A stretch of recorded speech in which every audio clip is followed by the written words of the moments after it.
여러분 안녕하세요. 다영쌤입니다. 오늘은 이 사진 관련해서 이야기를 나눠보려 하는데요. 네, 바로 전쟁입니다. 이 두 사진의 전쟁 시기는 각각 달라요. 왼쪽은 바로 우리나라의 전쟁, 6.25 때 사진입니다. 그러면 이 사진은 어느 시대 때 전쟁일까요? 세계 1차 대전? 2차 대전? 네, 관련된 사진을 좀 더 보여줄게요. 네, 이러면 좀 아시겠죠? 바로 2022년 지금 일어나고 있는 우크라이나 전쟁의 모습입니다. 네, 여러분, 우리는 전쟁하면 사실은 과거에 일어났었던 일, 역사시대에 일어나는 하나의 사건으로 생각하고 있죠. 그러나 지금 이 시대에, 우리가 살고 있는 이 시대에 전쟁이 일어나고 있습니다. 러시아가 우크라이나를 침공하기 전에 우크라이나 사람 중 몇몇은 이렇게 생각했다고 합니다. 설마 진짜 러시아가 전쟁을 일으키겠어? 2월 24일에 침공한다고 했는데 진짜 설마 오겠어? 라고 생각했다고 합니다. 그런데 정말 러시아가 우크라이나를 침공했고 수많은 사람들이 목숨을 잃고 가족과 헤어지고 지금 이 순간에도 많은 우크라이나 사람들은 피란을 가고 있습니다. 여러분, 참 어머님께서도 이러한 전쟁을 어린 시절 겪으셨는데요. 그때 어머님께서는 전쟁의 한 장면을 이렇게 기억하고 계십니다. 수많은 목숨을 앗아간 푸른 섬광이라고요. 오늘은 참어머님의 8살 때 이야기를 한번 해보도록 하겠습니다. 전쟁이 터졌대요. 글쎄 북한군이 38선을 밀고 내려왔답니다. 내가 8살 때 한국 전쟁이 일어났습니다. 이틀 후 새벽녘에 문득 어머니가 잠에서 깨어나 피란 보따리를 싸기 시작했습니다. 여러분, 1950년 6월 25일 우리나라에서는 6.25 전쟁이 일어났습니다. 갑자기 하루아침에 전쟁이 일어났습니다. 그때 참어머님의 나이는 8살이었어요. 당시 우리나라 사람들은 살기 위해 피란 보따리를 싸고 북에서 내려오는 북한군을 피하기 위해 살고 있던 집을 버리고 남한으로 내려가야만 했었어요. 피란민들의 행렬 모습을 어머님께서는 이렇게 기억하십니다. 1950년 6월 27일 저녁 부슬부슬 비가 내렸습니다. 다급한 피란 행렬이 이 골목 저 골목에서 쏟아져 나왔습니다. 우리도 서둘러 보따리를 안고 골목을 나섰습니다. 밤비를 맞으며 한강을 향해 부지런히 걸었습니다. 당시 피란민들이 남쪽으로 내려가기 위해서는 한강을 건너야 했어요. 그래서 참 어머님께서도 가족과 함께 한강을 향해 가고 있었죠. 그때 어머님께서는 불현듯 어떤 예감이 드셨는데요. 한강 인도교가 어둠 속에서 어슴푸레하게 보일 때 나는 불현듯 어떤 예감이 들어 외할머니의 옷자락을 잡아당겼습니다. 어머님께서는 어둠 사이에서 한강을 보고 뭔가 안 좋은 예감이 드신 거예요. 그래서 그때 걸어가다 말고 외할머니의 옷자락을 잡아당겼습니다. 이때 참어머님의 외할머니는 어떻게 하셨을까요? 외할머니는 걸음을 멈췄습니다. 어머니는 의아해하며 물었습니다. 어머니, 왜 그러세요? 외할머니는 하늘을 한번 바라보고 고개 숙여 잠시 나를 바라보고 다시 고개를 들어 집 쪽을 바라보았습니다. 순정이가 올지도 모르겠구나. 혹시 연락이 올 수도 있으니 다시 돌아가자. 어머니는 고개를 끄덕였습니다. 우리 셋은 터벅터벅 걸어 다시 집으로 돌아왔습니다. 옷자락을 잡아당기는 손녀를 보면서 외할머니는 다시 가고 있던 피란길을 가지 않고 집으로 향하게 되었습니다. 그런데 모두가 다 남쪽으로 빨리 내려가기 위해 피란길을 가고 있었는데요.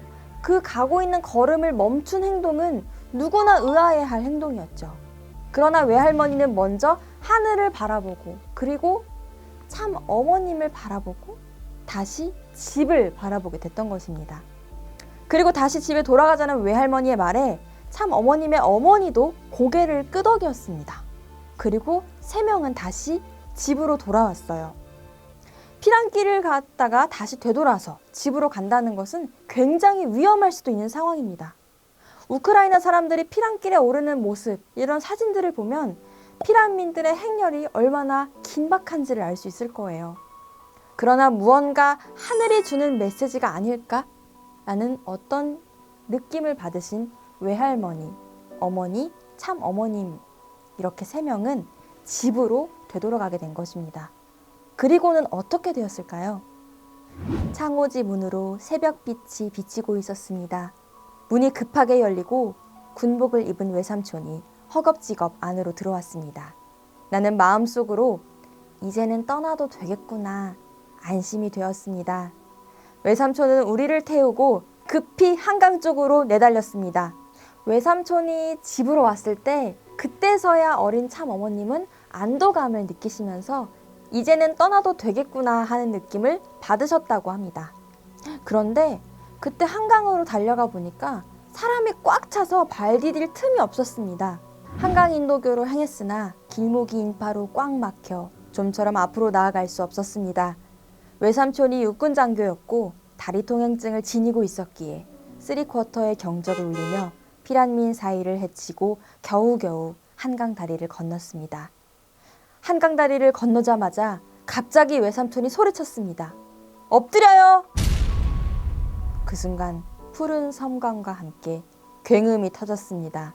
한강 다리가 폭파된 것이었습니다. 참 어머님은 외삼촌과 함께 했기 때문에 겨우 한강 다리를 건널 수 있었어요. 그런데 만약에 참 어머님께서 불현듯 느꼈던 그 감을 무시하고 부모님과 함께 그저 피란 행렬을 계속 갔으면 어떻게 되었을까요? 또 외할머니가 걸음을 멈추지 않고 옷자락을 담기는 참 어머님을 데리고 그냥 가자라고 갔으면 또 어떻게 됐을까요?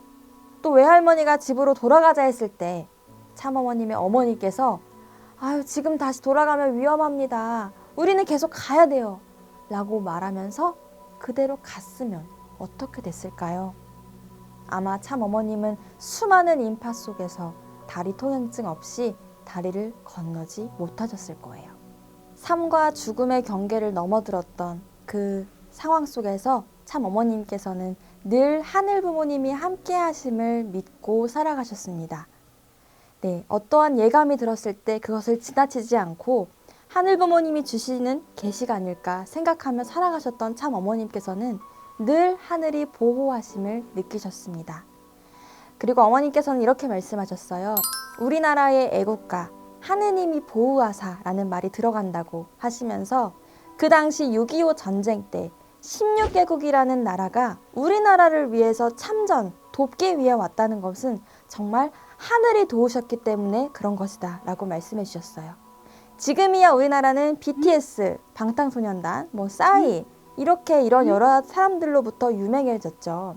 그러나 그 당시에는 한국이 어디인지 코리아가 어디인지도 모르는 전 세계 사람들이 많았어요.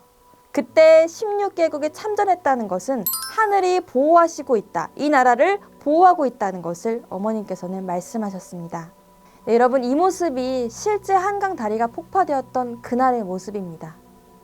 살기 위해서 모든 피란민들이 한강으로 모이고 있었고 한강 다리를 건너야만 북한군을 피해 남쪽으로 갈 수 있었어요. 그런 생명줄과 같은 그 다리를 북한군도 아니고 당시 정부에서 북한군이 내려오지 못하도록 그 한강 다리를 폭파해버린 거예요.